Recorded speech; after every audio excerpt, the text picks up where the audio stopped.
এরা তো কোটি কোটি টাকা মেরে খাচ্ছে, এরা তো দামি গাড়িতে ঘুরছে, এরা তো প্লেনে ঘুরছে, এরা নির্বাচন করবে এটা মানুষ বিশ্বাস করবে? হ্যাঁ, ইলিয়াস কাঞ্চন এটা মুখ খুলেছেন, কারণ অলরেডি কিন্তু সার্জিস এবং হাসানত তারা তাদের দল গঠন এই মাসেই আসছে, এবং তারা কোথা থেকে নির্বাচন করবে এটা অলরেডি মানুষের সামনে একদম দিনের আলোর মতো চকচক। এবং এটা নিয়ে ইলিয়াস কাঞ্চন স্টেটমেন্ট দিয়েছে যে সার্জিস হাসানতের নির্বাচন নিয়ে, এবং আমরা সেখানে পেপার কাটিং সহ আমরা সবকিছু দিয়ে ইলিয়াস কাঞ্চন কি বলেছে সেটা নিয়ে আমরা কথাগুলো তো দেখেন।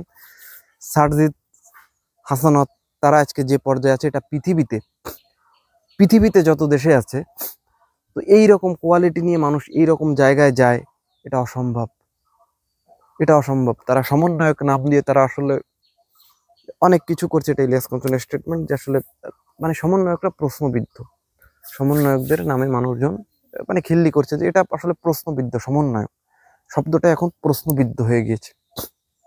এবং যখন জানা গেল যে পঞ্চগড় 1 থেকে সার্জিস এবং কুমিল্লা 2 থেকে হাসানাত নির্বাচন করছে, একটু এলোমেলো হতে পারে হয়তো সার্জিস পঞ্চগড়, বা আমি এটা এরকম বলতে পারি, বাট এটা নিউজে স্পষ্ট যখন লেখা আসলো তখন আমি তো থো মেরে গেলাম।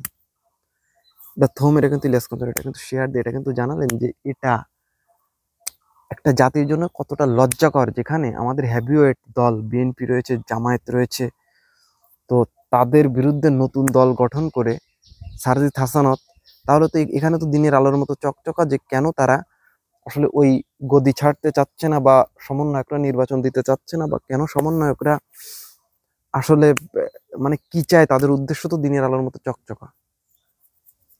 এটা কিন্তু ইলিয়াস কাঞ্চন কিন্তু তার একটা সোজাসাপটা তার বার্তায় কিন্তু বুঝিয়ে দিয়েছেন, এবং এটা আমি বলবো যে এটা আসলেই একটা দৃষ্টিকটু, একটা লজ্জাজনক, এবং এমন একটা ব্যাপার যেটা আসলে কি বলবো ভাই, মানে মাথা ঘুরে যায়।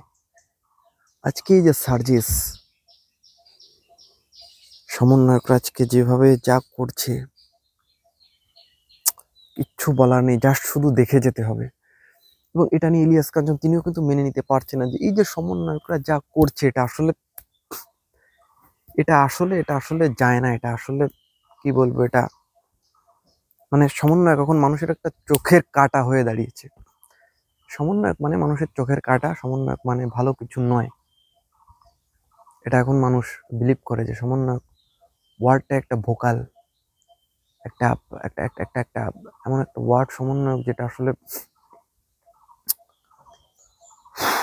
কিচ্ছু বলার নেই, শুধু দেখতে হবে এদের টাল বাহানা, কাণ্ড কারখানা।